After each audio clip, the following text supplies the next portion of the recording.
মাধ্যমিক physical science প্রশ্নপত্রের উত্তর সমাধান একবার দেখে নাও। প্রথম যে প্রশ্ন, কোন প্রকার দর্পণে অসৎ ছোট সমশীর্ষ প্রতিবিম্ব গঠিত হয়? উত্তর হবে উত্তল দর্পণ।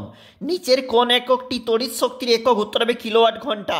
নিচের কোন রাশিটি গ্যাসকে আয়নিত করবার ক্ষমতা সর্বাধিক? উত্তর হবে আমাদের অপশন নম্বর এ।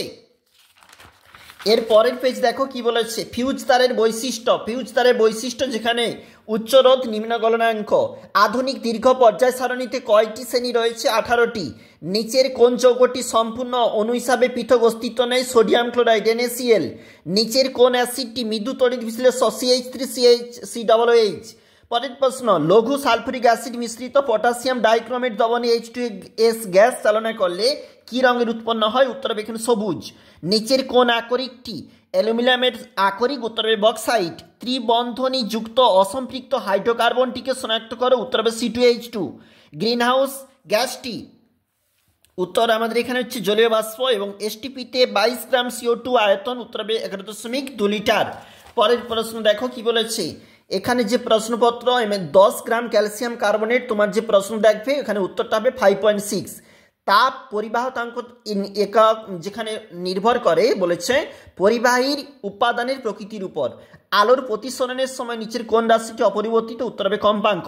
দেখো কি বলেছে, একটু নিচে চলে যাচ্ছি। তোমার প্রশ্নে অবশ্যই দেখো, আলোক রশ্মির প্রতিসরণের সময় আপতন কোণের কোন মানের জন্য স্নেলের সূত্রটি প্রযোজ্য নয় বলেছে? উত্তর হবে 0 ডিগ্রি। বর্তমানে তড়িৎ বর্তনীতে ফিউজ তারের পরিবর্তে ব্যবহার করা হয় MCB। 220 ভোল্ট এবং 100 ওয়াটের বাল্বের রোধ 484 ওহম। তেজস্ক্রিয়তার SI এককটি? উত্তর হবে হচ্ছে বেকারেল।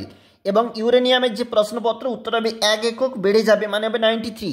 এবং এখানে একটা ম্যাচ বলেছে, দেখো এই যে ম্যাচটা আমরা এখানে বসিয়েছি তোমরা একবার দেখবে, অর্থাৎ এই বাম পাশেরটা দেখবে আমরা যেটা লিখেছি। চলে যাচ্ছি একটু পরের যে পেজটা, এখানে কিন্তু রয়েছে, তোমরা একটু দেখে নিবে কি কি রয়েছে। মানে তোমার এই যে প্রশ্নপত্র অ্যাসিড মিশ্রিত জলের যে প্রশ্নপত্র, সত্য মিথ্যা বলেছে, এটা হবে সত্য।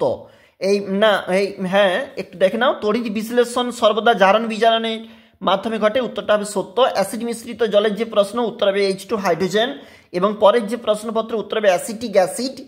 যদি কি ঘটবে যদি লোহার চামচকে অ্যাসিড মিশ্রিত কপারে ডোবানো হয়? কপার অধক্ষিপ্ত। আমরা এখানে সমীকরণটা লিখেছি, দেখবে 2 থেকে 9 প্রশ্নের সঠিক উত্তরটা হচ্ছে লৌহ চূর্ণ। একবার দেখে নেবে। আর এটা হচ্ছে CaNCN। তারপর দেখে নাও, এটা হবে লোহা হবে থার্মিট পদ্ধতি যেটা বলেছি, এটা হবে বেকার। দেখো এখানে 2 থেকে 11 প্রশ্নের উত্তরটা আমরা একটু লিখেছি, দেখবে। এবং একটু নিচে চলে যাচ্ছি, 2 থেকে 12 যে প্রশ্নপত্র টেট্রাফ্লুরোইথিন এবং বায়ুমণ্ডলে